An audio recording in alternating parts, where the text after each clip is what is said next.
ගන්න ඕන කාරණයක් තමයි අම්මා කිව්වොත් බුදු වෙන්නත් පුළුවන් කියලා.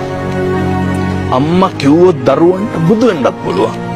අර මතකද මාතු පෝසක ජාතක කතා වස්තුවේ නැව කැඩුනට පස්සේ අපේ බෝධිසත්වය අම්මා කරේ තියාගෙන ගව් 7ක් මහ මුහුදේ පීනගෙන එනවට.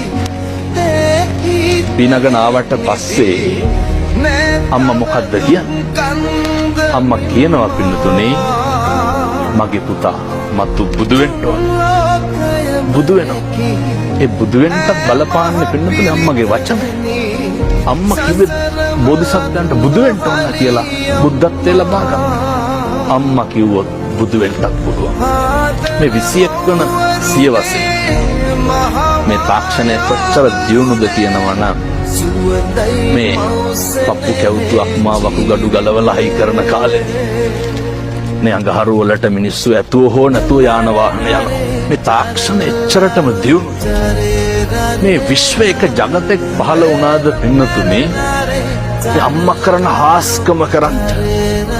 මොකක්ද පින්නතුනේ අම්මගේ හාස්කම? මේ ලේ ටික කිරි කරන එක. මේකේ හාස්කම තමයි අම්මගේ තනපුඩු ඇතුලේ තියෙන්නේ රතු පාට සිනිගඳ ගහන හරි අප්‍රසන්න දුගදහමන ලේ. හැබැයි මොන జగතද මොන විද්‍යාඥයද කිව්වේ මේ රතු පාට සිනිගඳ ගහන මේ ලේ ටික සුදු පාට හරි ගුණයි හරි පෝෂණීයයි හරි රහයි මේ මට්ටමට පරිවර්තනය වෙන්නේ කොතනින්ද? මේකට බොහොම නේ සෙන්ටිමීටර එකක් පරතරයක් නැහැ. මේක හාස්කම. අපේ අම්මා කෙනෙකුට විතරක් සිද්ධ කරන්න පුළුවන් හාස්කම. තනපුඩුව ඇතුලේ ලේ තියෙන ඒක එළියට එනකොට අමුතුම පරිවර්තනයක්. මේක සමාජයේ තේරුම් ගන්න ඕනේ. විද්‍යාකාරක මොන සංගතක දාලවත් හදන්න බෑනේ.